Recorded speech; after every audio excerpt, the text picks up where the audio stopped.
Halo Bapak Ibu sekalian. Halo jemaat GKI Jire, pagi hari ini apa kabarnya semua? Luar biasa, kita punya Tuhan yang luar biasa. Amin.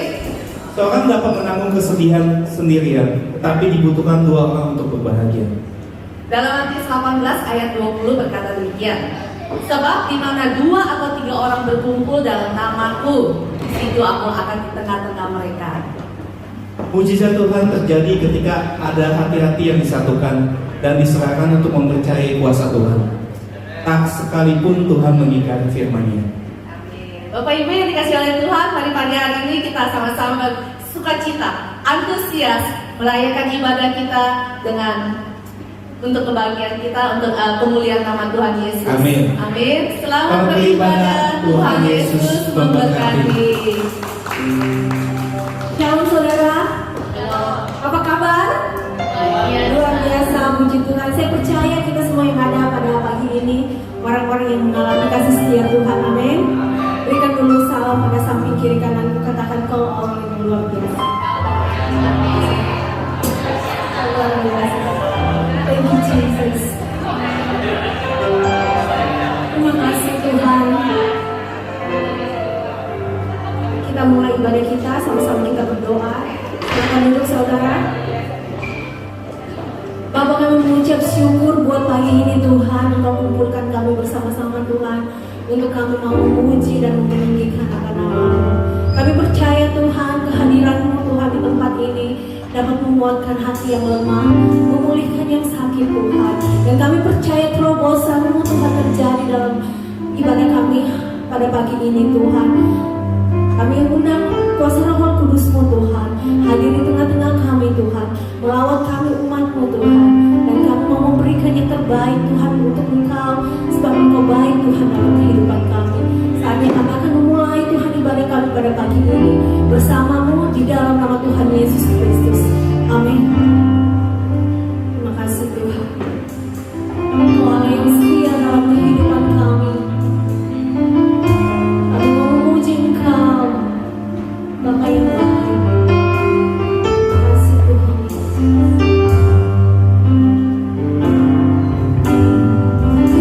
Yesus.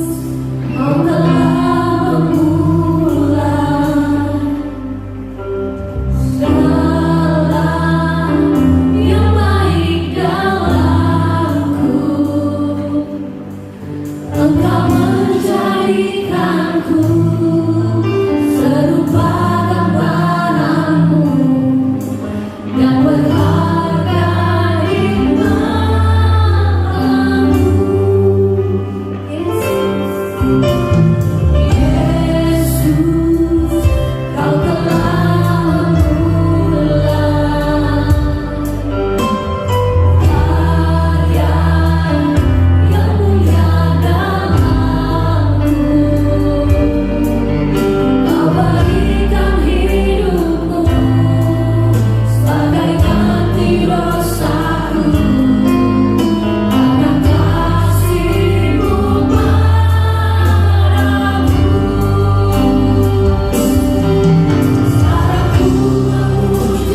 yang indah ini.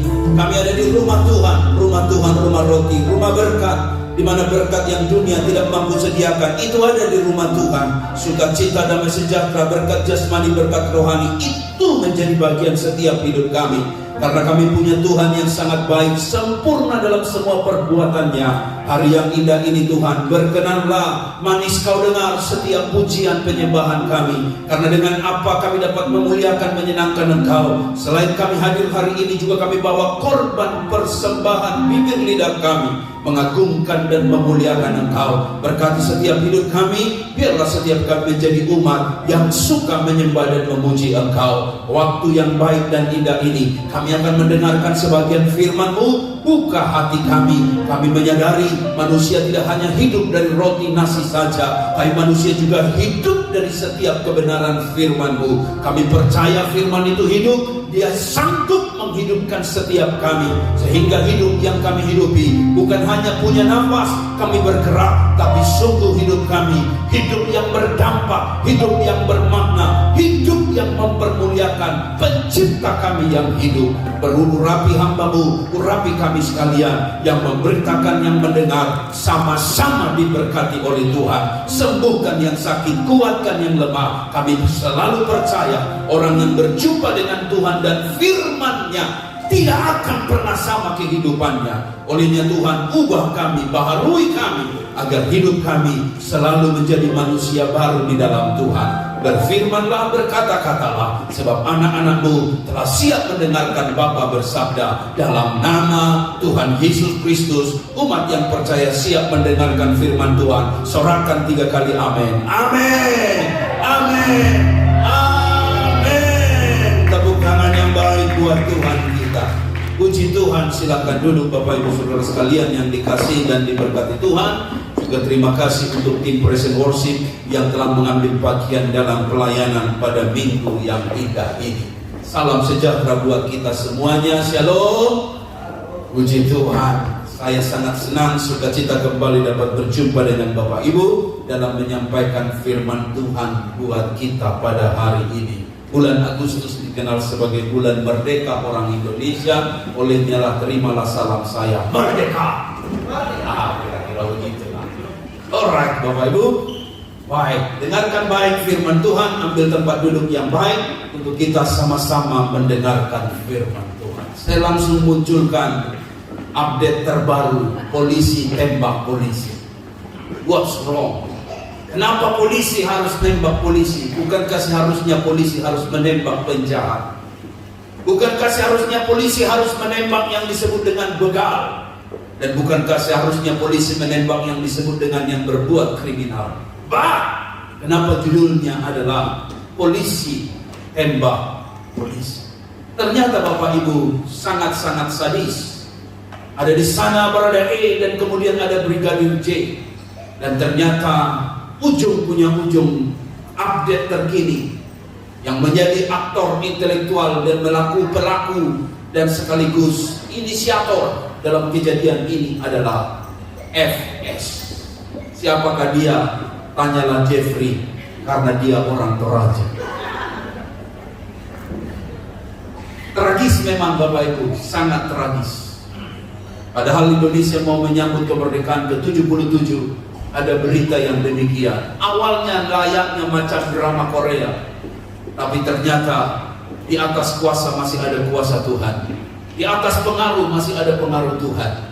Dan saya percaya Tuhanlah di dalam kekuasaannya, sehingga apapun yang menurut manusia tersembunyi, tapi di mata Tuhan tidak ada yang tersembunyi. Dan sampai pada waktu ini masih diselidiki.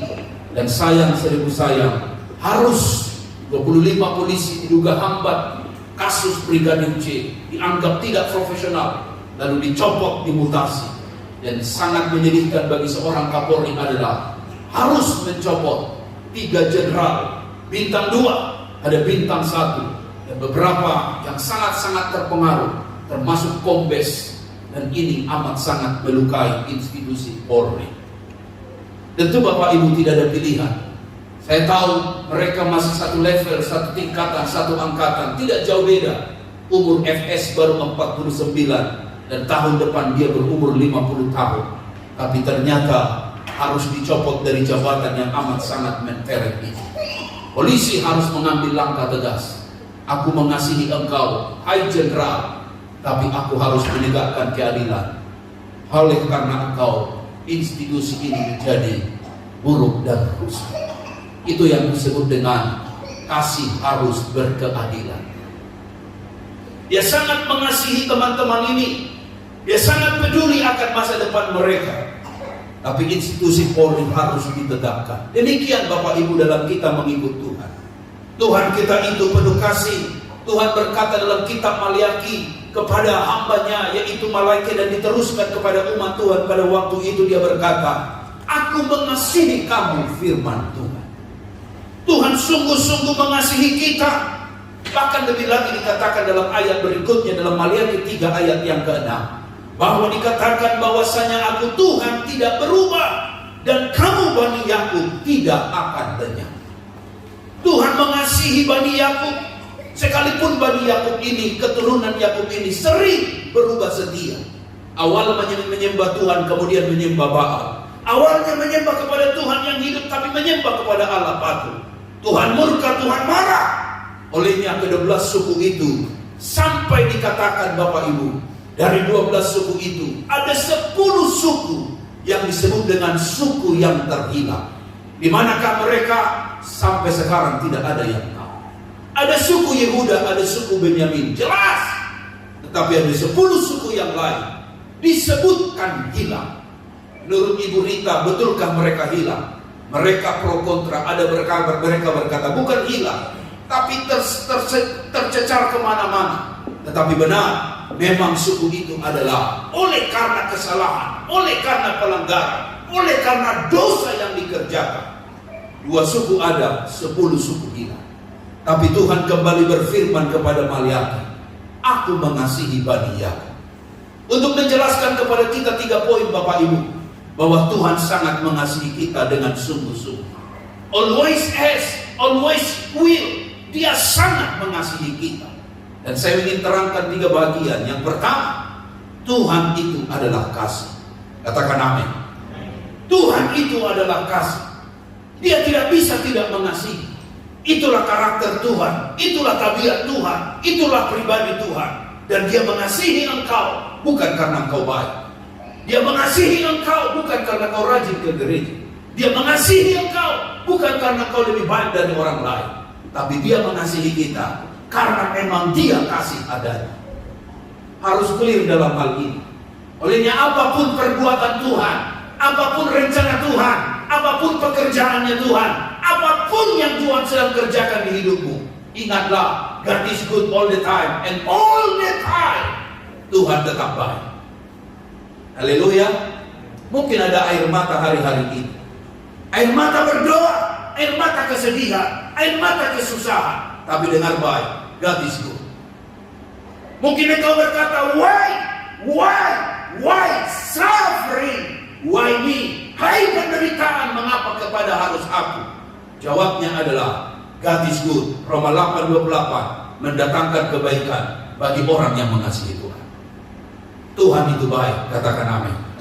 Jangan sedikit pun mulut kita racuni dengan disebut dengan satu perbantahan, satu persungutan, satu keluhan, satu pemberontakan. Tuhan engkau tidak baik. No, Tuhan tetap baik. Yang tidak baik itu siapa? Bilang dengan sebelah, kau bilang dengan dia. Yang baik itu tetap Tuhan, yang tidak baik itu kita. Bagaimana tidak? Tuhan memberkati kita, setelah dapat berkat, kita lupa sumber berkat. Bagaimana tidak? Kita ini ditolong Tuhan. Setelah kita ditolong Tuhan, kita lupa tangan yang menolong kita. Alias, air susu dibalas dengan air Tuhan.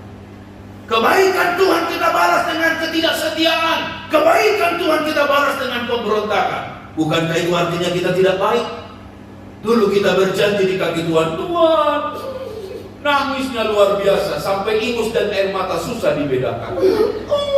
Aku bertobat, aku tinggalkan dosaku, aku mau setia. Bukan setia, bukan sungguh-sungguh. Dari Indonesia datang mau cari Tuhan, sampai di sini dolar menaburkan Akhirnya bukan cari Tuhan, cari hantu. Tuhan itu tetap baik di segala jalannya, karena pribadi Tuhan pribadi yang baik. Haleluya, haleluya. Tidak ada tangan yang jahat, berkat yang jahat di hidup Tuhan. Tuhan itu baik. Dia sayang bagi aku, dia sayang dirimu, apapun adanya engkau. Bahkan Alkitab bilang begini, justru dia mengasihi kita di saat kita berdosa. Adakah orang yang mau berteman dengan orang yang berdosa?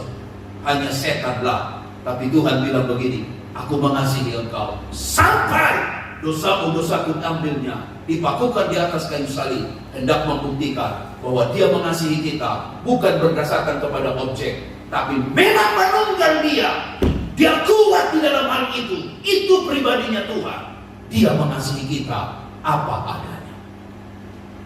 Kita tepuk tangan dulu yang meriah buat Tuhan kita yang luar biasa. Yang ketiga, dia mengasihi kita dengan kasih yang tenang.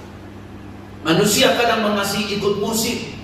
Musim dingin dia sayang. Waktu musim musim panas, dia berkata goodbye, sayonara.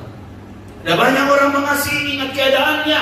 Saat dia ada uang, kita berkata I friend with you, I'm best friend with you. Tapi saat uang tidak ada, kita bilang begini, sudah, buat goodbye, sayonara, adios amigo. Tetapi hari ini ingat baik satu kalimatku, bahwa Tuhan mengasihi kita, kasih kekal, everlasting love, kasih yang luar biasa. Haleluya, haleluya. Dan tidak hanya mengasihi engkau hari ini, dia mengasihi engkau besok. Bukan saja besok, minggu depan dia mengasihi. Bukan saja minggu depan, bulan depan dia mengasihi. Tahun depan, tahun berganti, zaman berganti, era berganti, peradaban berubah. Dengar baik, Tuhan tetap mengasihi kita. Ini berita yang harus sangat tegas dalam hidup kita. Dan tahukah Bapak Ibu, kasih itulah yang ditaruh di dalam hidup. Kasih agape itulah yang ditaruh di hidup. Sehingga saya berani katakan begini, engkau tidak akan mungkin bisa mengasihi orang lain kalau kau tidak punya kasih Tuhan. Hanya kasih Tuhanlah yang memampukan kita bisa mengasihi kekurangan orang lain. Tetapi kalau kasih manusia, kasih suku, kasih marga, selalu akan melihat rupa. Gantengkah dia, cakapkah dia, ada uangkah dia, ada rupakah dia. Kalau tidak ada, kita bilang, tunggu dulu, saya mau sayang orang lain. Tapi dengar baik Bapak Ibu, kasih Tuhan itu ada di hidup. Katakan amin. Katakan amin. Mengapa engkau membenci orang lain? Mengapa engkau sakit hati dengan orang lain? Kenapa engkau kecewa dengan orang lain? Mengapa engkau terluka dengan orang lain? Jawabnya cuma satu, karena engkau belum punya kasih Tuhan. Sebab engkau tidak bisa memberi apa yang tidak kau punya. Mengerti apa yang saya maksud? Engkau tidak bisa memberi apa yang tidak kau punya. Engkau hanya bisa memberi apa yang kamu punya. Kamu punya sepatu, kamu kasih sepatu. Kamu punya baju, kamu kasih baju. Kalau kau tidak punya sepatu, tidak mungkin kau kasih sepatu orang lain. Pasti akan dikaplok. Enak banget lo kasih sepatu gue. Tapi kau punya sepatu, kau bisa kasih sepatu. Demikian mengasihi. Engkau tidak bisa mengasihi orang lain kalau kau tidak punya kasih. Dan saya mau bilang begini, yang ada di hidupmu kasih Tuhan. Kalau kasih Tuhan itu yang ada, dengar baik, itulah yang bisa memaafkan salah orang lain. Itulah yang bisa kau mengalah saat kau pun mungkin disalahkan. Engkau itu yang bisa kau bilang begini, aku memberkati engkau sekalipun engkau mengutuk aku. Dan kasih Tuhan itu ada dalam setiap hidup kita. Amin. Amin. Amin. Kalau cuma kasih manusia, dengar, pasti ada batasnya. Kalau kasih cuma kasih manusia, pasti ada limitnya. Tapi kalau kasih Tuhan, tidak pernah terbatas. Beri tepuk tangan dulu ya buat Tuhan. Mungkin Bapak Ibu bilang begini, Pak Pendeta, itu kan bukan saya, itu khotbah untuk orang lain. Saya mau kasih contoh di Alkitab yang hebat. Bicara tentang centurion, seorang perwira hebat ini. Centurion artinya dia panglima, pahlawan, perwira Romawi. Tapi bagaimana dia sayang dengan hambanya? Tahu dia ada disebut dengan yang disebut di Kapernaum. Bicara Kapernaum, kawasannya orang Yahudi. Kemungkinan besar menurut penafsir bahwa pembantu ini adalah orang Yahudi. Tapi dengar baik, kedudukannya mentereng, sukunya berbeda, statusnya dia Tuhan, ini hamba. Tapi dengar, dia bisa mengasihi hamba ini. Sampai Yesus terheran dan terkagum dan berkata, iman sebesar ini tidak pernah kujumpai di antara kaum orang Israel. Pujian yang kedua dibilang begini, dari timur, dari barat, tidak pernah aku ketemu orang yang begini, yang bisa mengasihi orang lain tanpa melihat kedudukan, tanpa melihat suku, tanpa melihat yang disebut dengan status. Dan itu kasih seorang centurion kepada hamba. Dan saya berbilang begini dalam hati saya, dan sekaligus sampaikan pada Bapak Ibu, kalau dia bisa, kita pun pasti bisa. Kalau dia mampu, pasti pun Tuhan akan memampukan kita.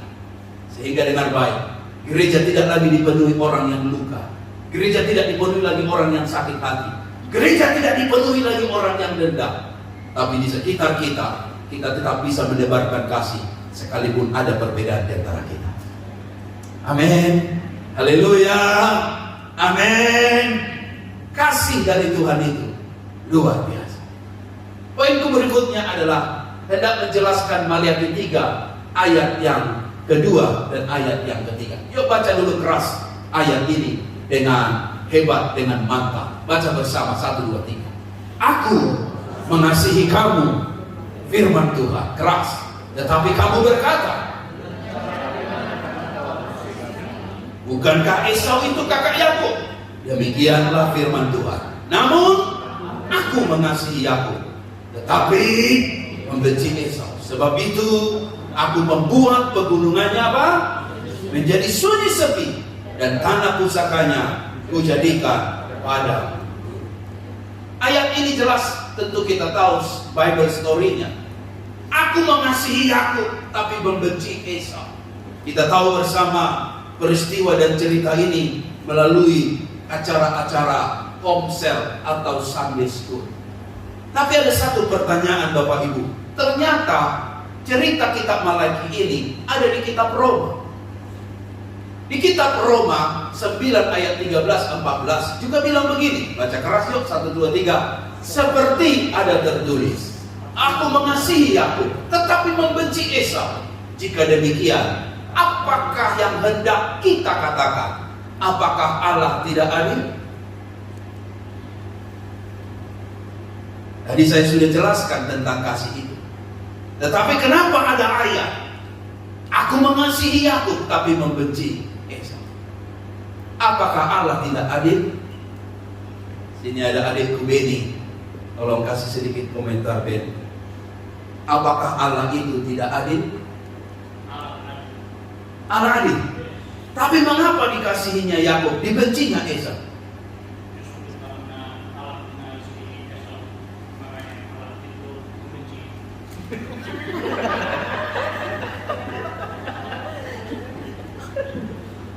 Kalian ini ketawa paham atau enggak paham? Coba diulangkan Ben. Mereka ini ketawa, ampuni mereka sebab mereka tidak tahu apa yang diketawakan. Ulang dulu Ben. Kenapa Tuhan mengasihi Yakub, membenci Esau? Justru karena Allah itu kasih dan mengasihi Esau, makanya Allah membenci Esau.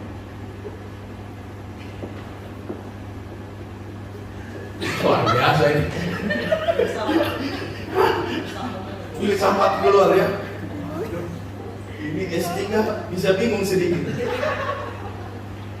Coba Jeffrey, ada Jeffrey di sini. Kenapa? Apakah Allah tidak adil? Allah mengasihi Yakub tapi membenci Esau. Apa jawabnya Jeffrey?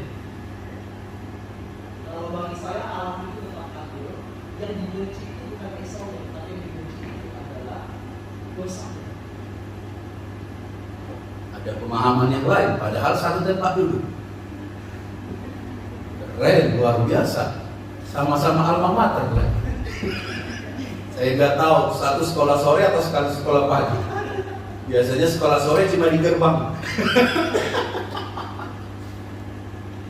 Oke, mantap. Ada di sini Ibu Vila. Kasih komentar Ibu Vila, biar agak sedikit nggak terlalu dingin. Ya, silakan. Apanya yang sama?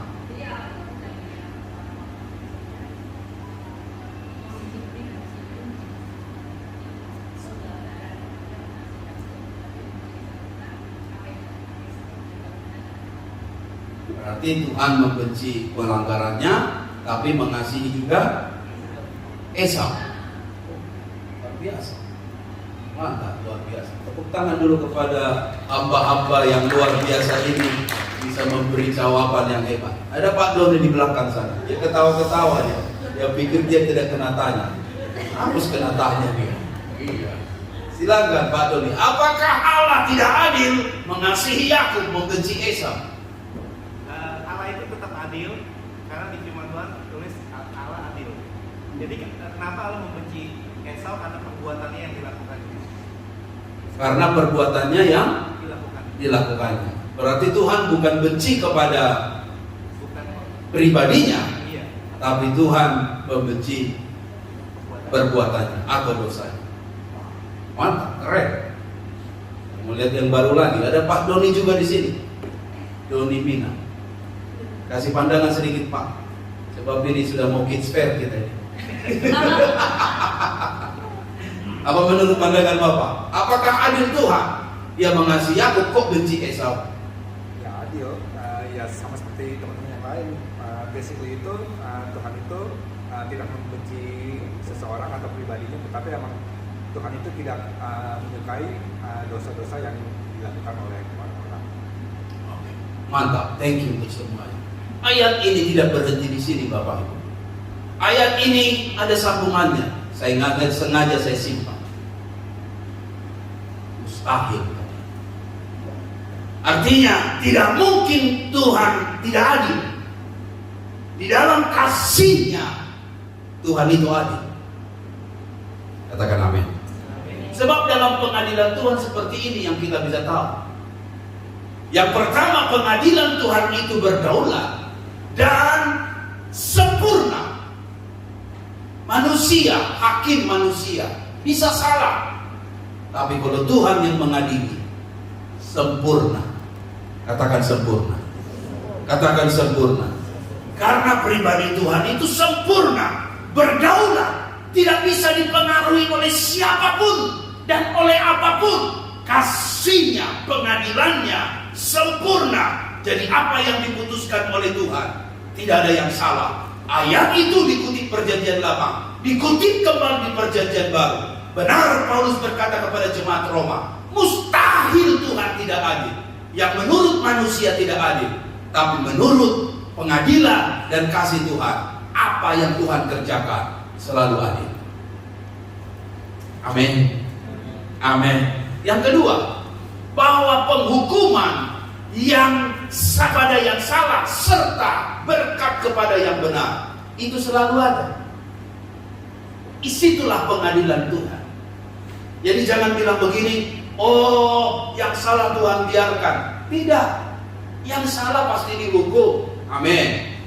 Amin. Amin. Yang hidup benar pasti diberkati. Lalu apa salahnya si Esau? Kenapa dia kata membenci di sana lebih tepat sebenarnya ditolak? Kalau kata membenci itu kalimatnya kita, tapi kalau kalimat yang sebenarnya adalah ditolak, karena ada ayat yang menjelaskan begini, bahwa Esau memandang rendah hak kesulungan itu.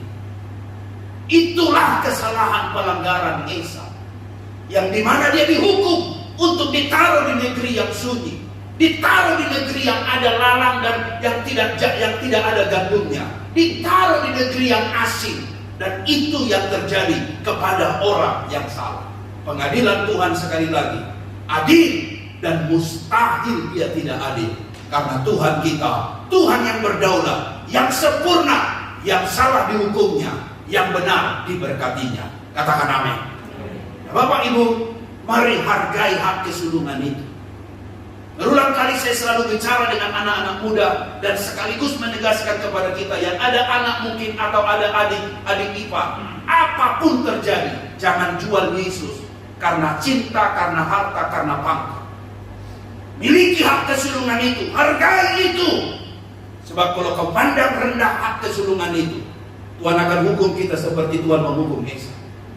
Bicara hak kesulungan bukan hanya bicara siapa yang baru lahir, tapi kesulungan rohani yang kita miliki adalah kita ditebus oleh anugerah Tuhan, kita dimerdekakan oleh anugerah Tuhan, kita ditebus, dibebaskan oleh Tuhan.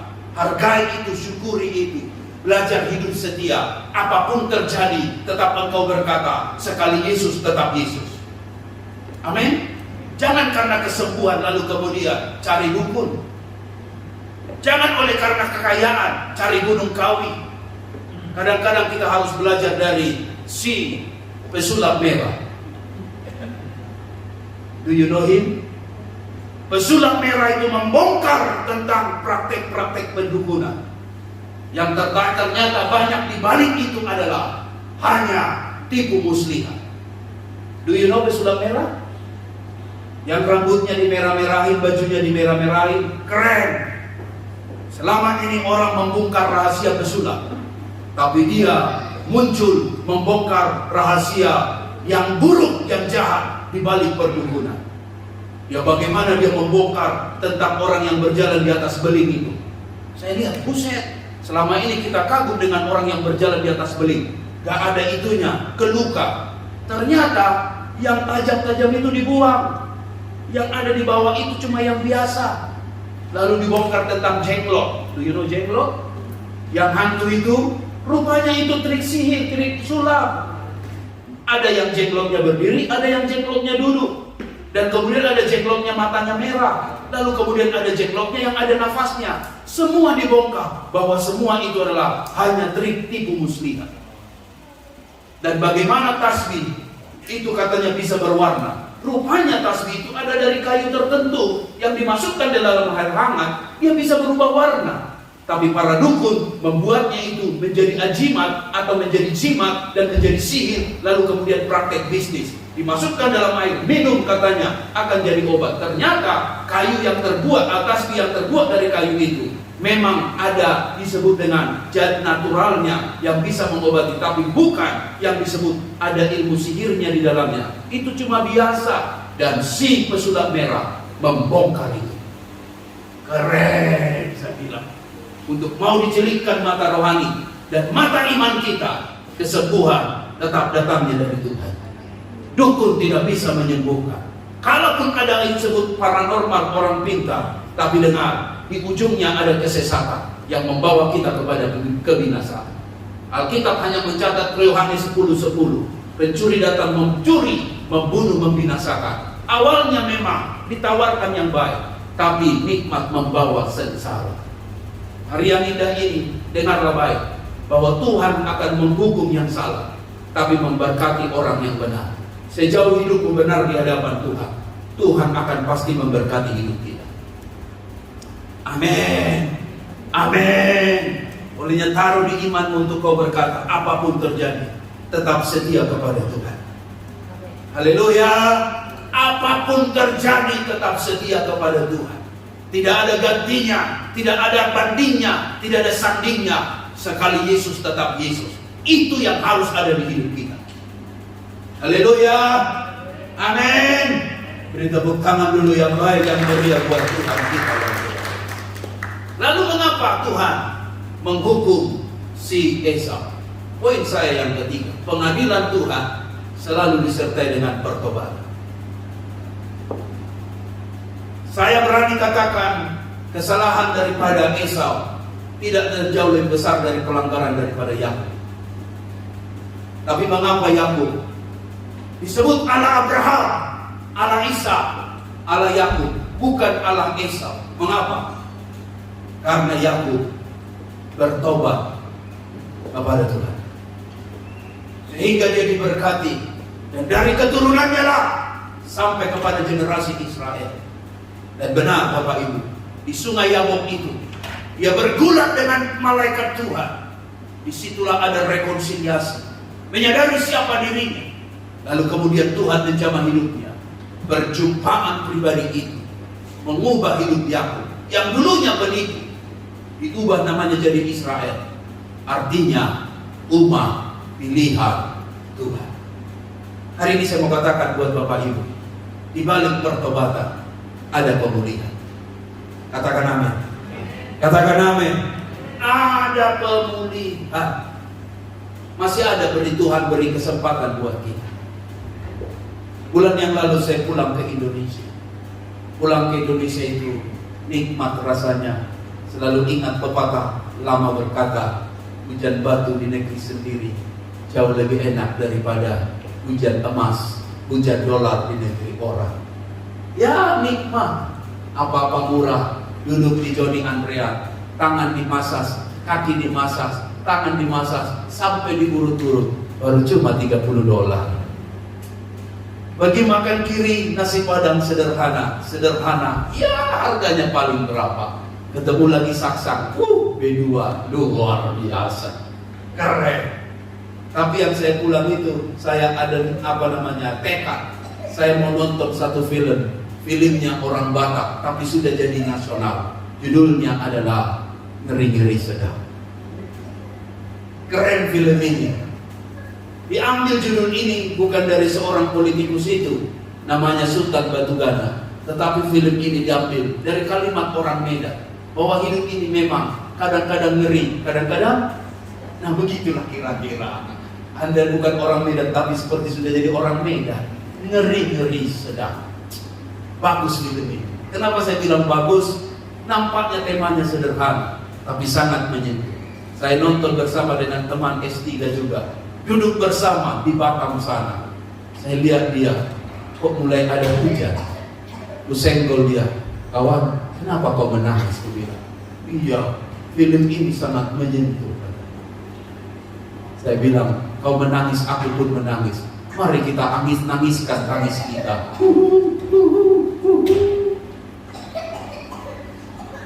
Ada apa di balik film ini, Bapak Ibu?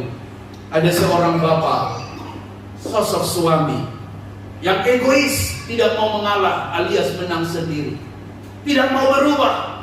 Anaknya disekolahkan supaya berubah, tapi si ayah sendiri tidak mau berubah, masih dengan pola diktator yang lama. Apa-apa dia yang benar, anak yang salah.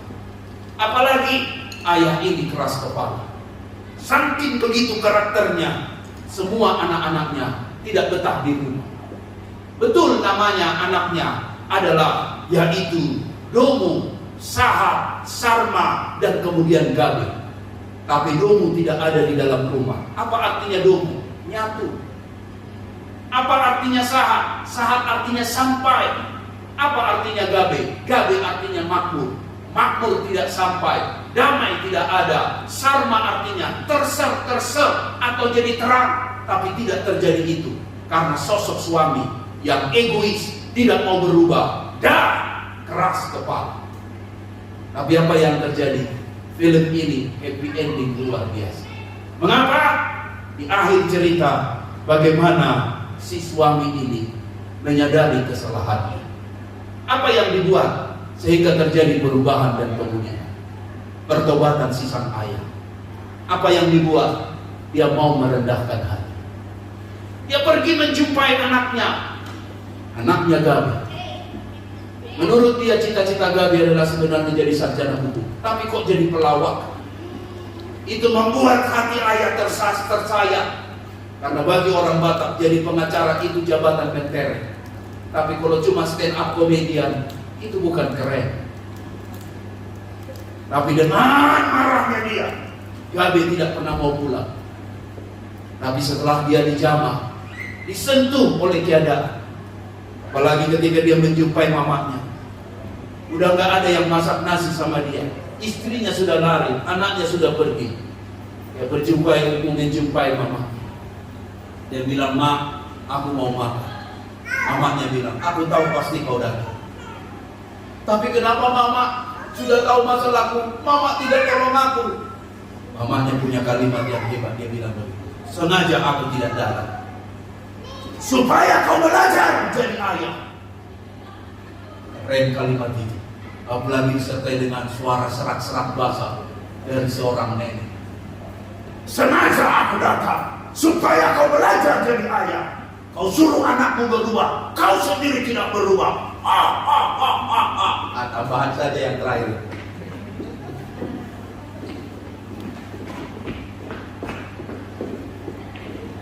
Rubahlah dia. Gabe pulang, Sahat pun datang, kemudian Domu pun datang. Terakhir, istrinya pun pulang. Anak semata wayang cewek pun datang. Dan keluarga ini pulih kembali. Dari mana datangnya pemulihan itu? Dari hati yang mau merendahkan diri. Bapak Ibu, di pengadilan Tuhan, hukuman seberat apapun, kalau orang mau bertobat, mau merendahkan hatinya, senantiasa masih ada tangan Tuhan yang terbuka untuk mau pulihkan dan jamah setiap hidup kita. Amin. Amin. Kalau firman hari ini menegur hidupmu untuk engkau balik kepada Tuhan, ayat Alkitab cuma bilang begini: jangan keraskan hati. Bertobatlah, baliklah. Tuhan senantiasa menunggu kita, karena Tuhan akan meninggikan orang yang merendahkan hati, dan justru merendahkan orang yang sombong dan tinggi hati. Dan buka hatimu melalui firman-Nya, supaya kita bisa belajar bahwa di balik pengadilan Tuhan, Tuhan menanti pertobatan setiap pribadi. Daud itu yang sangat kita kagum dengan dia. Dia menyesali pelanggarannya. Dia menyesali apa yang dibuat.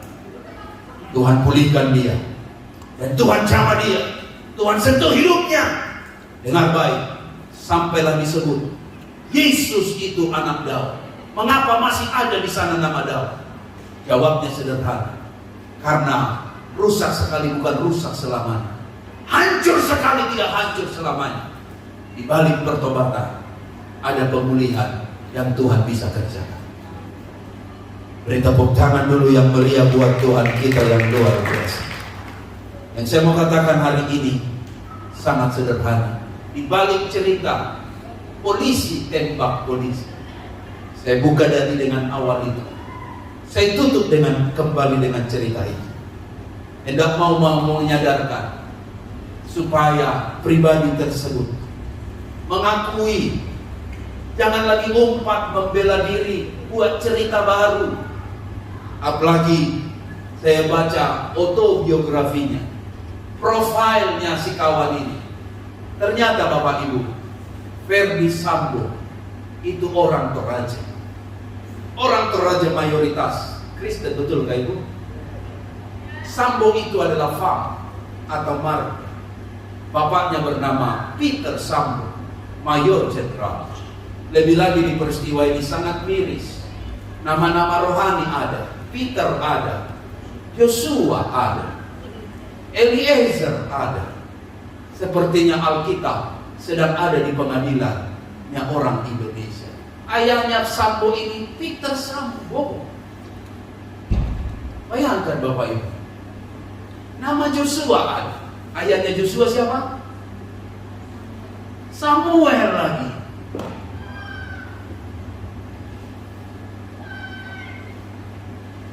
Ini keadaan yang ada. Bagaimana bisa pulih? Jawabnya sederhana, harus ada kerendahan hati, harus ada pertobatan. Bagaimana dengan Ibu Putri? Kita dapat menyaksikannya setelah iklan berikut ini. Tapi yang saya mau katakan pada Bapak Ibu, di pengadilan Tuhan, Tuhan merindukan hati yang mau dibentuk lentur untuk mau kita bilang, Tuhan, aku hanya benar oleh karena kebenaran. Tidak ada kebenaran di hidupku, sehingga kita tidak bisa mampu untuk mencari pembenaran di luar kebenaran Tuhan. Dan hanya kita bilang, Tuhan, Engkaulah hakim. Sadis tragis ada ini, tapi kita berharap ada titik terang, sehingga benar kalau ada hukuman kepada yang salah, biarlah kehukuman itu seadil-adilnya, tanpa melihat bintang 2 kah bintang 1, pangkat baradakah atau cuma pangkat brigade. Dan kita berharap Indonesia merdeka, bukan saja merdeka dari penjajahan Belanda dan Jepang, tapi penjajahan dari orang-orang yang merasa hebat karena ada pangkatnya. Karena semua hukum akan menjadi sama di mata semua orang, karena di atas semuanya itu hukum harus jadi panglima. Bapak Ibu, pemulihan selalu ada di balik orang yang mau bertobat. Dan itu yang Yesus kerjakan di atas sana. Dia bilang begini, aku mengasihi engkau. apapun adanya kita. Dan saya berani katakan dari mimbar ini, Tuhan mengasihi Joshua yang sudah meninggal. Tuhan mengasihi Eliezer yang sedang ada dalam dilema itu. Tuhan mengasihi Ferry Sambo yang sedang berjuang, dan termasuk keluarganya. Dan tentunya Bapak Ibu, Tuhan mengasihi kita yang ada di sini. Dia mengasihi kita dengan sempurna. Dia peduli dengan hidup kita. Dia mati untuk setiap dosa pelanggaran kita. Tidak ada kasih yang lebih hebat dari kasih seorang sahabat yang memberikan nyawanya bagi sahabat-sahabatnya. Tuhan Yesus memberkati. Beri tepuk tangan yang baik buat Tuhan kita. Mari kita bangkit berdiri. Tuhan Yesus memberkati kita. Haleluya. Nyanyikan pujian kita kepada Tuhan. Engkaulah perisaiku saat badai menerpa. Nyanyikan pujian ini bahwa Tuhan memang adalah penolong kita, kekuatan kita. Bersamanya kita akan dimampukan. Bangkit berdiri. Mari pejamkan matamu. Mari kita berdoa bersama. Naikkan syukur untuk firman yang kita dengar. Bapa, terima kasih untuk pesan firman-Mu yang begitu dalam. Engkau mengasihi kami apa adanya. Ini harus menjadi selalu berita yang paling penting di hidup kami. Sekalipun ada orang yang membenci kami, orang yang tidak menyukai kami harus selalu bercermin dan berkata, semua kami dikasihi Tuhan. Yesus mati bagi kami, sehingga kami tidak perlu mati bagi dosa kami. Yesus memberikan nyawanya bagi kami. Kita bukan ditebus dengan darah dengan barang yang fana, tapi Yesus menebus kita dengan nyawanya. Tandanya, semua kita yang hadir hari ini sungguh berharga di mata Tuhan. Naikkan syukurmu untuk apa yang sudah Tuhan kerjakan. Oh rabakatakana rabashi, inarabatakana rabatakana rababashi, inarabu. Pengadilanmu sungguh sempurna. Mustahil engkau tidak adil, Tuhan. Engkau adil, engkau adil, engkau adil. Sehingga apapun yang kami alami, kami selalu tunduk kepada firman. Untuk jalanmu kami katakan berdaulat dan sempurna. Keputusanmu tidak ada yang salah. Apa yang kau buat baik di hidup kami. Oh terima kasih. Buka suaramu, naikkan syukurmu. Buka suaramu, naikkan syukur kepada Tuhan. Thank you Lord. Thank you Jesus. Thank you Bapa. Kau sangat baik di hidup kami. Tidak kau biarkan bulu yang terkulai menjadi pagi. Tidak kau biarkan sumbu yang pudar nyala menjadi padam. Karena kau sungguh-sungguh mau semua kami never give up, bangkit selalu bersama dengan kita. Nyanyi bersama. Engkaulah perisaiku. Haleluya. Amin, amin, amin Tuhan. Oh, Engkaulah perisaiku. Amin Tuhan. Saat badai hidup menerpaku, firman-Mu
hidupku.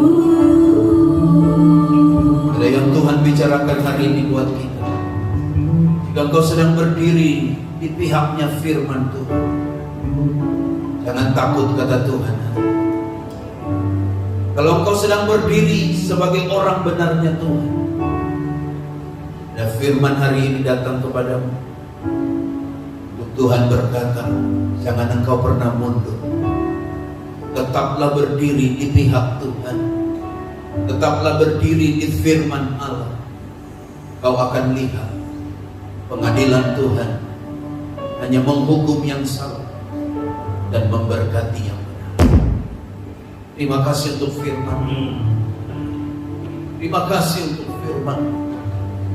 Kadang kami capek Tuhan, kadang kami lelah secara jasmani, mau mundur rasanya, seolah pertolongan itu jauh. Tapi hari ini Kau meneguhkan kembali. Berdirilah, berpihaklah pada firman. Karena suara firman hari ini sangat tajam. Bani Yakub, aku tetap mengasihi. Jemaat Tuhan yang ada di tempat ini, Tuhan mengasihi. Tetaplah berdiri di pihak firman. Terima kasih firman-Mu hari ini. Kuatkan kaki yang lemah.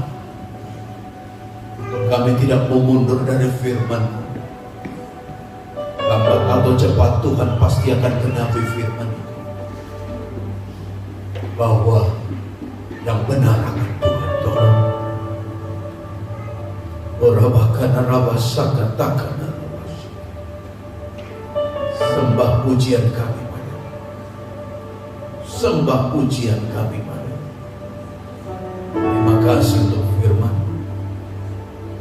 Bagimu hormat sembah kami. Haleluya. Ku pandang wajah-Mu dan berseru,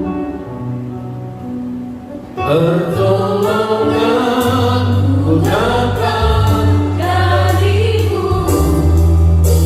peganglah tanganku, jangan lepaskan. Kaulah harapan dalam hidup. Nyanyi kuat katakan, ku pandang wajah-Mu Dan berseru,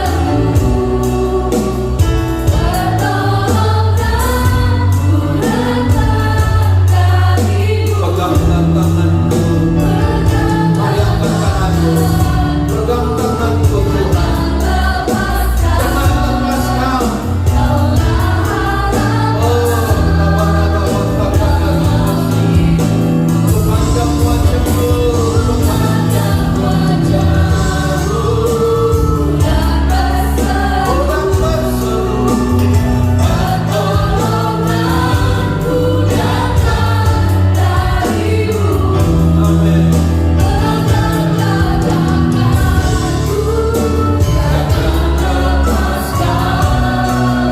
Kaulah harapan dalam hidupku, Kaulah harapan dalam hidupku, Kaulah harapan dalam hidupku. Kita beri tepuk tangan yang meriah buat Tuhan.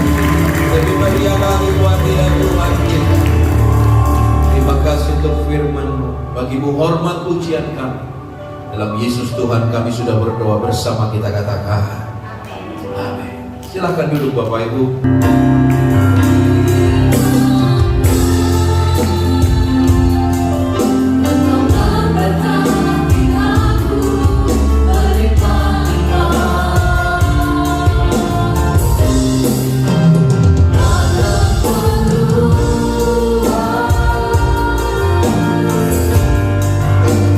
Dari aku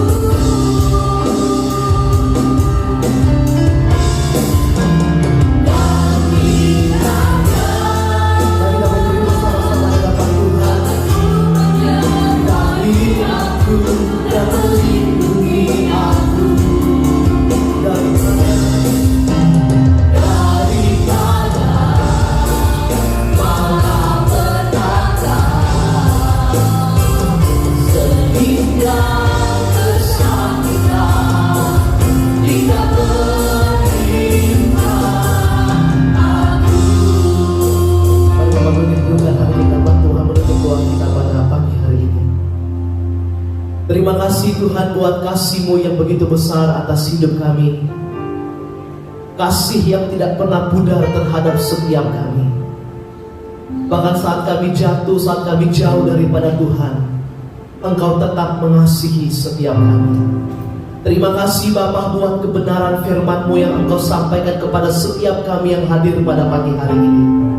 Biarlah itu tertanam baik dalam setiap hati kami, dan mampukan setiap kami Tuhan untuk melakukannya dalam kehidupan kami sehari-hari. Terima kasih Tuhan, terima kasih Bapa. Kami rindu Tuhan, kasih-Mu yang lebih besar lagi Tuhan melimpah atas setiap hidup kami. Ketika Engkau mengasihi kami, kami juga diajar untuk mengasihi sesama kami, bahkan mengasihi diri kami. Terima kasih Tuhan, terima kasih buat penyertaan-Mu dalam sepanjang ibadah kami pada pagi hari ini, dari awal pertengahan hingga akhirnya. Dan kami kembalikan kemuliaan hanya bagi nama Tuhan. Mari Bapak Ibu, kita akan kedua tangan di hadapan Tuhan pada pagi hari ini. Kita terima berkat yang daripada Tuhan. Kasih karunia Tuhan Yesus Kristus dan kasih Allah dan persekutuan dengan Roh Kudus menyertai kita hari ini sampai selama-lamanya. Di dalam nama Tuhan Yesus, sama-sama kita katakan amin. Terima kasih Tuhan Yesus memberkati semua kita.